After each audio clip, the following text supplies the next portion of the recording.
નમસ્કાર, આપનું સ્વાગત છે ડીટીવી ન્યૂઝમાં। આજે અમે એક એવી હૃદયદ્રાવક અને શોકાંતિક ઘટના વિશે વાત કરવા જઈ રહ્યા છે, જેણે દાહોદ જિલ્લાના ચીલાગોટા ગામના 35 આદિવાસી પરિવારોનું જીવન ઉજ્જડ કરી દીધું।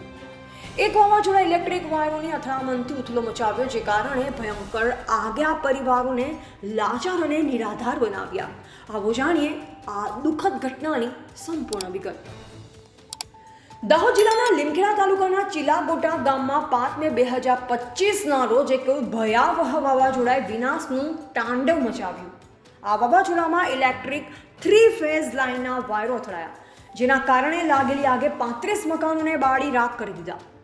આ દુર્ઘટનામાં ગાડીઓ, ચાંદી, રોકડ, અનાજ અને જીવન જરૂરી તમામ વસ્તુઓ નષ્ટ થઈ ગઈ, જેના પરિણામે 35 પરિવારો એકદમ લાચાર અને દયનીય સ્થિતિમાં આવી ગયા। આ પરિવારોની આંખોમાં આંસુ અને હૃદયમાં નિરાશાનો ઘેરો અંધકાર છવાઈ ગયો છે।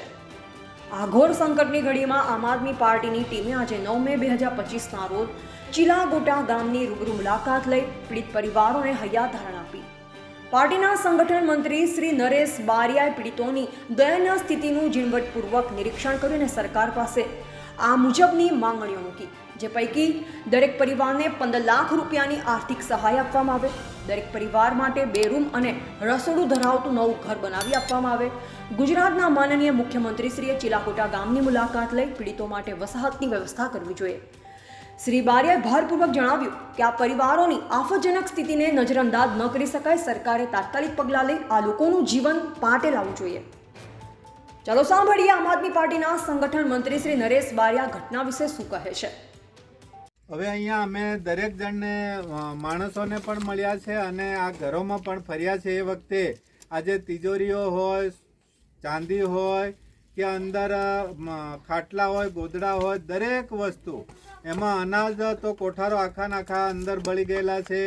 સાથે સામાન જે રસોડાનું છે તો તમામ બળી ગયેલું છે।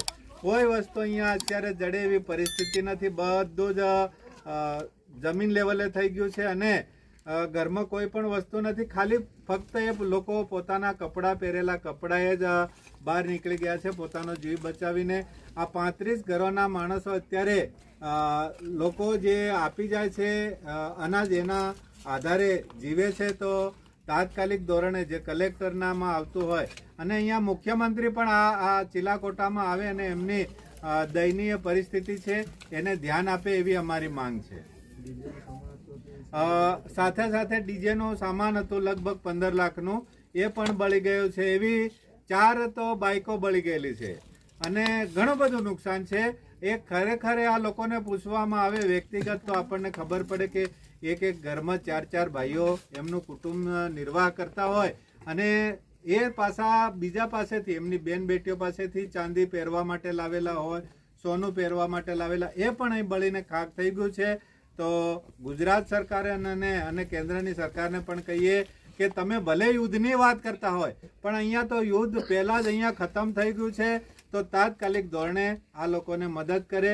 જ્યારે પાકિસ્તાન સામે તમે યુદ્ધ કરશો ત્યારની વાત ત્યારે છે, પણ આ 2 થી 3 દિવસમાં આ લોકોને તાત્કાલિક મકાનોની વ્યવસ્થા કરી આપે, સાથે સાથે એમને 15 લાખની સહાય કરે કુટુંબ દીઠ, એવી અમારી માંગ છે। ઘણું બધું થયું, ખાવા પીવાનું કશું નહીં રહ્યું,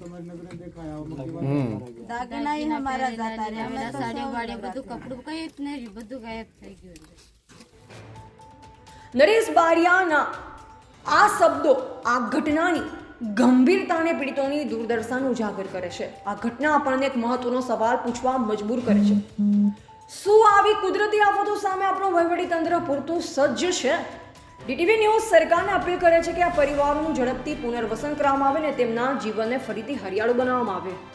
આ દુઃખદ ઘટના આપણને એકજૂટ થઈ પીડિતોની પડખે ઊભું રહેવાનું શીખવે છે। ડીટીવી ન્યૂઝ આ પરિવારોની હૂંફ અને ન્યાય માટે સતત અવાજ ઉઠાવશે। આવી જ વિશ્વસનીય અને હૃદયસ્પર્શી ખબરો માટે ડીટીવી ન્યૂઝને સબસ્ક્રાઇબ કરો, લાઇક કરો અને શેર કરો। અમારી સાથે જોડાયેલા રહો। નમસ્કાર।